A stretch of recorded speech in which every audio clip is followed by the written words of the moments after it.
नमस्कार दोस्तों। सवा महीने पहले मैंने भारत के आस्तिक दर्शनों के बारे में एक वीडियो अपलोड किया था और उसके बाद से लेकर अब तक मेरे साथ इतनी समस्याएं आती रहीं कि इसका अगला भाग यानी कि नास्तिक दर्शन पर मैं वीडियो अपलोड नहीं कर पाया। इस दौरान कई सारे दोस्तों ने यूट्यूब के कमेंट बॉक्स में भी और मेरे पर्सनल मैसेजेस पर भी मुझे ये बार बार कहा कि भाई नास्तिक दर्शन वाला वीडियो ला रहे हो या वो नहीं, अब इरादा बदल दिया। तो ऐसे सारे दोस्तों का मैं दिल से शुक्रिया अदा करना चाहता हूं, क्योंकि उन्हीं की बदौलत, उन्हीं के प्रेशर में मैं ये अगला वाला वीडियो ला सका हूं।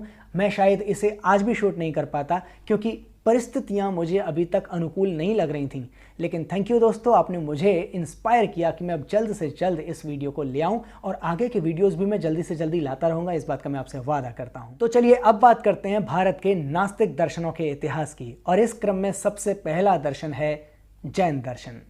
जैन धर्म या जैन दर्शन के बारे में ये कह सकता हूं कि इसको सबसे ज्यादा पॉपुलैरिटी उस दौर में मिली जब ईसा से करीब 500-600 साल पहले भारत के बहुत सारे लोग जो ब्राह्मणवादी कर्मकांड थे उनसे विमुख हो रहे थे, उनसे परेशान हो रहे थे, तंग हो रहे थे और कोई नया विकल्प ढूंढ रहे थे। इसके अलावा ऐसे बहुत सारे लोग भी थे जो चौथे वर्ण में शामिल थे ब्राह्मणों के अनुसार, और इस वजह से वो बहुत ज्यादा भेदभाव का सामना कर रहे थे। ऐसे लोग भी जैन धर्म की तरफ आकर्षित हुए। लेकिन सबसे बेहतरीन बात जो मैं जैन धर्म की या जैन दर्शन की बताने जा रहा हूं वो ये कि जैन दर्शन ने खुलकर कहा कि इस सृष्टि को कोई चलाता नहीं है, कोई ऐसा नहीं है जो इस जगत को कंट्रोल कर रहा है, नियंत्रित कर रहा है, चलाता है या उसी की मर्जी से संसार में सब कुछ होता है। जैन दर्शन ने कहा नहीं, ये बात को हम खारिज करते हैं। जैन दर्शन के जो तमाम विद्वान थे उन्होंने कहा कि भगवान तो नहीं है, यानी इस सृष्टि को संचालित करने वाला तो कोई नहीं है, लेकिन हाँ, अगर मनुष्य कुछ चीजों को हासिल कर ले, यानी कि काम, क्रोध, लोभ, मोह और मत्सर पर अगर वो जीत हासिल कर ले, तब वो बन सकता है अरिहंत, और अरिहंत को ईश्वर का दर्जा दिया जा सकता है। यानी एक आम इंसान भी भगवान का दर्जा प्राप्त कर सकता है, ऐसा जैन दर्शन ने कहा। और भगवान का ये दर्जा प्राप्त करने के लिए या अरिहंत का दर्जा प्राप्त करने के लिए किसी भी मनुष्य को 5 व्रतों का पालन करना पड़ता है। और ये 5 व्रत क्या हैं, ये 5 प्रतिज्ञा क्या हैं?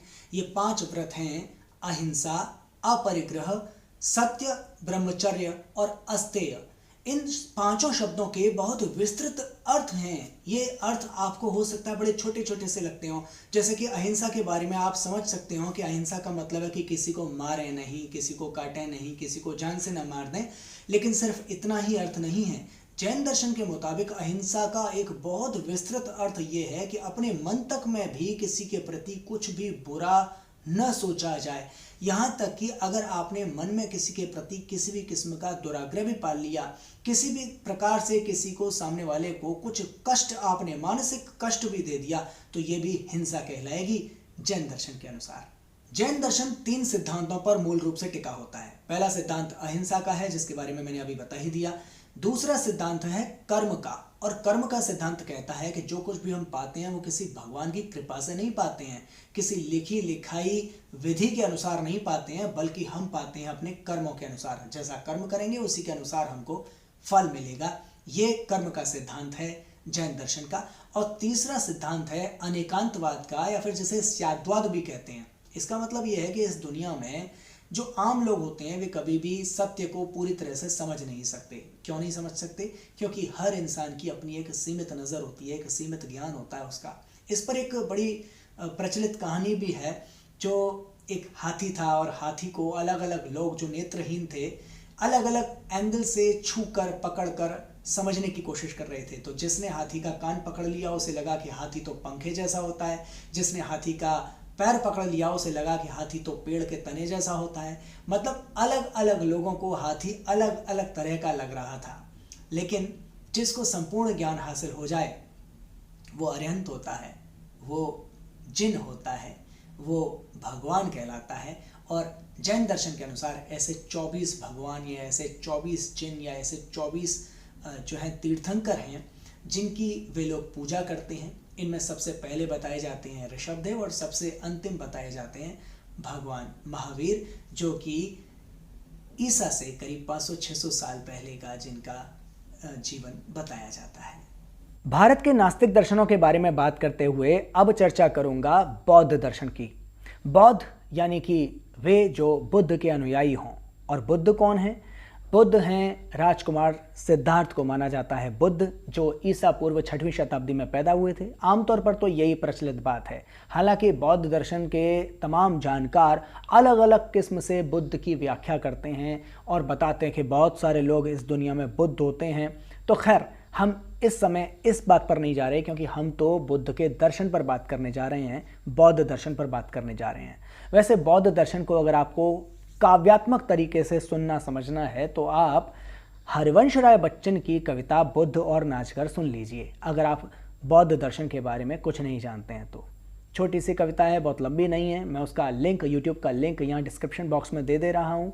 अमिताभ बच्चन की आवाज़ में है, आपको अच्छी लगेगी। खैर, मैं भी तो यहाँ पर संक्षेप में ही बात करने जा रहा हूँ। तो मैं आपको बता दूँ कि बुद्ध के तमाम सिद्धांतों में से 3-4 मुझे बड़े प्यारे लगते हैं। एक तो उनका यह कहना था कि इस दुनिया में हर घटना के पीछे कुछ न कुछ कारण होता है, और हर उस कारण के पीछे भी कोई न कोई कारण होता है, और उस कारण के पीछे भी कोई न कोई कारण होता है। इसलिए इस किस्म का सवाल करना समय की बर्बादी है कि इस दुनिया को किसने बनाया, क्योंकि मान लेते हैं कि अगर किसी ने इस दुनिया को बनाया भी होगा तो उसके बनने के पीछे भी तो कोई न कोई कारण मौजूद होगा। तो इस तरह के सवालों में अपना टाइम वेस्ट करने की बजाय जगत के कल्याण में समय को इस्तेमाल करना चाहिए, ऐसा कहते थे बुद्ध। इसके अलावा वे ये भी कहते थे कि इस दुनिया में हर चीज़ क्षणिक है, मतलब लगातार हर चीज़ बदलती रहती है, परिवर्तन होता रहता है उसमें। और अगर परिवर्तन होता रहता है हर चीज़ में, तो आत्मा में भी परिवर्तन होता रहता है। आत्मा क्या है? मैं, यानी कि शरीर और मन, और शरीर और मन में क्योंकि लगातार परिवर्तन होता रहता है, इसलिए आत्मा कोई स्थायी चीज़ नहीं है। इस कॉन्सेप्ट को चैलेंज किया था बुद्ध ने, आत्मा के कॉन्सेप्ट को चैलेंज किया था। जैन दर्शन के विद्वानों की तरह ही बौद्ध दर्शन के विद्वानों ने भी उन तमाम लोगों को अपने संघों में जगह दी, अपने साथ में स्थान दिया, जिन लोगों को ब्राह्मणवादी परंपराओं के अनुसार शूद्र माना जाता था, हेय माना जाता था, छूत माना जाता था। और इस वजह से भी बौद्ध धर्म की बहुत पॉपुलैरिटी हुई, बौद्ध दर्शन की बहुत लोकप्रियता बढ़ी। और एक समय तो ऐसा था कि दुनिया के अनेकों देशों में बौद्ध दर्शन जो था, बौद्ध धर्म जो था, वो बहुत ताकतवर था। समय के साथ साथ ये कमज़ोर ज़रूर हुआ है, लेकिन उसके बावजूद बुद्ध को पढ़ना, बुद्ध के दर्शन को, बुद्ध के सिद्धांतों को पढ़ना आज भी बहुत काम की चीज़ हो सकती है।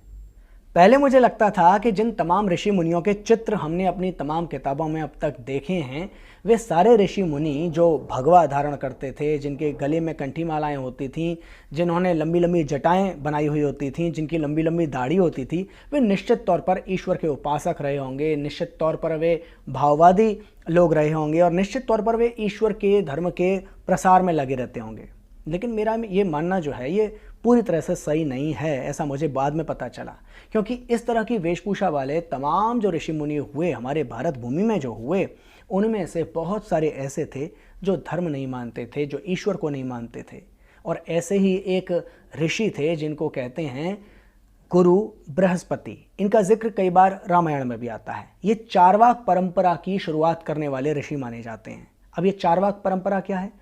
गुरु बृहस्पति के अनुसार जो व्यक्ति वेद में यकीन न करता हो, ईश्वर में यकीन न करता हो, और जो मोक्ष के कॉन्सेप्ट में यकीन न करता हो, वो आदमी उनका पक्का शिष्य है, उनकी परंपरा का आदमी है, यानी कि चारवाक परंपरा का आदमी है। और चारवाक के बारे में कहा जाता है कि 4 वाक्यों में इनकी पूरी फिलॉसफी को आप समझ सकते हैं। और वो क्या है? 4 वाक्य हैं कि यावत जीवेत सुखी जीवेत, ऋणम कृत्वा घृतम पिबेत, भस्मीभूतस्य देहस्य पुनरागमन कुतः। यानी चारवाक परंपरा के जो ऋषि मुनि थे वे मानते थे कि दुनिया 2 चीज़ों से चलती है, अर्थ से और काम से। तो अगर आप इस दुनिया में हैं तो आप जब तक जीवित हैं तब तक सुख भोगिए, तब तक इस दुनिया को एंजॉय कीजिए, क्योंकि एक बार जब आपकी चिता में आग लग जाएगी, जब आप भस्म बन जाएंगे, तो फिर दोबारा वापसी का कोई चांस नहीं है। इसलिए जब तक यहाँ पर हो एंजॉय करो, इस दुनिया को एंजॉय करो, इसका रस भोगो। इस संसार में अपने जीवन को सुखमय बनाने के लिए, सुगम बनाने के लिए, अच्छा बनाने के लिए क्या क्या किया जा सकता है, इसके मामले में चारवाकों ने बहुत कुछ खोजबीन की, बहुत कुछ अनुसंधान किए, आविष्कार किए। ऐसा पढ़ने सुनने को मिलता है थोड़ा बहुत। कहा जाता है कि उन्होंने खेती की नई नई तमाम टेक्निक्स ईजाद की थी। ये भी कहा जाता है कि पर्यावरण को शुद्ध बनाने के लिए, स्वच्छ बनाने के लिए उन्होंने काफ़ी टेक्निक्स ईजाद की थी और अप्लाई भी की थी। डीपी चट्टोपाध्याय की एक किताब है जिसका नाम है Lokayata, a study in ancient Indian materialism.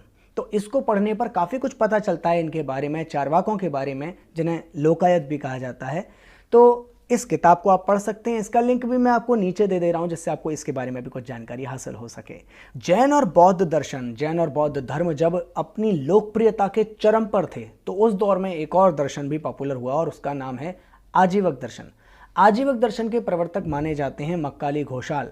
कहा जाता है कि इस दर्शन को मानने वाले लोग बड़ी सादगी पसंद हुआ करते थे और वे ये मानते थे कि मोक्ष के चक्कर में, निर्वाण के चक्कर में, ईश्वर के चक्कर में फंसने से बेहतर है कि काम धंधा करो और अपने जीवन को चलाओ। ये तमाम लोगों के जो भी विचार होते थे, उन विचारों से जैन और बौद्ध लोगों को बड़ी समस्या होती थी। इसके चक्कर में दोनों में, मतलब तीनों में आपस में क्लैश भी हुआ करता था। जैन और बौद्ध इनका विरोध करते थे आजीवक वालों का। आजीवक दर्शन को मानने वाले विद्वान ये मानते थे कि ये दुनिया जो है ये कुछ खास फिजिकल लॉज के अकॉर्डिंग चलती है, मतलब ये कुछ खास भौतिक नियमों के अनुसार ये दुनिया चलती है जो पहले से तय हैं। वे ये भी मानते थे कि परमाणु का कॉन्सेप्ट जो है वो सही है, और वो तो ये भी मानते थे कि आत्मा जो है वो भी परमाणु से बनी हुई है। जैन, बौद्ध, चारवाक और आजीवक दर्शन के अलावा एक और ऐसा दर्शन हमारे भारत में पुराने समय में रहा है जो कि भौतिकवादी दर्शन कहा जा सकता है, और ये दर्शन है संदेहवाद का दर्शन। इसको कहते हैं अज्ञान दर्शन। इसने लोगों को तमाम किस्म की घटनाओं पर तमाम तर्क आधारित सवाल उठाना तो सिखाया, लेकिन उन घटनाओं की व्याख्या इसने नहीं दी। ये स्पष्टीकरण नहीं दिया कि कोई घटना क्यों घट रही है, सिर्फ सवाल करने पर ज़्यादा जोर दिया, तर्क करने पर ज़्यादा जोर दिया। तो इसकी वजह से भी हो सकता है कि इनकी पॉपुलैरिटी जो है वो डाउन रही हो। बाकी जैन और बौद्ध धर्म जो थे उनको बहुत ज़्यादा पॉपुलैरिटी मिल गई, तो ये भी वजह थी कि दूसरे जो लोग थे, दूसरे जो विद्वान थे, उनके मतों पर लोगों का ध्यान ज़्यादा न गया हो। खैर, जो भी हो, अभी वर्तमान की स्थिति तो ये है कि हम इस देश में एक ऐसे स्टेज में रह रहे हैं जहाँ पर नास्तिक होना अपने आप में बड़ा खतरनाक है। आज हमारे चारों ओर इतने कुपढ़, इतने अनपढ़, इतने अविद्वान किस्म के लोग हैं जो व्हाट्सएप यूनिवर्सिटी से पढ़े हुए लोग हैं, और उनके पास जो मैसेजेस आते हैं उन्हीं को वे हमारे धर्म का, हमारे भारतीय संस्कृति का सारा ज्ञान समझ लेते हैं, और उसके आधार पर जो भी लोग ईश्वर पर या ईश्वर के अस्तित्व पर, इस सृष्टि के नियमों पर, जो नियम हमें बताए जाते हैं तमाम धार्मिक पुस्तकों के अनुसार, उन पर जो सवाल करने वाले लोग हैं, जो ईश्वर के कॉन्सेप्ट को खारिज करने वाले लोग हैं, उन्हें बहुत ही ख़तरनाक नज़रों से देखा जाता है। उनके प्रति बहुत ही निरादर का भाव होता है, उनके प्रति बहुत ही ज़बरदस्त नफ़रत का भाव जो है वो हमें देखने को मिलता है। ऐसे में हमें मालूम चलता है कि हमारे तमाम पूर्वज जो है वो इस किस्म के दर्शन के बारे में उनकी समझ उस दौर के मुताबिक बहुत ज़बरदस्त थी। मैं तो ये मान के चलता हूँ कि व्हाट्सएप यूनिवर्सिटी से पढ़े हुए जो तमाम लोग हमें नास्तिक होने के कारण तमाम लानतें मलानतें भेजते रहते हैं, उनको ज़रूर अपनी संस्कृति के, भारतीय संस्कृति के इस भौतिकवादी पक्ष को भी ज़रूर पढ़ना चाहिए। इसे पढ़े बिना अगर वे किसी भी किस्म की धारणा बनाते हैं नास्तिकों के बारे में, तो ये बहुत ही शर्मनाक है। शुक्रिया।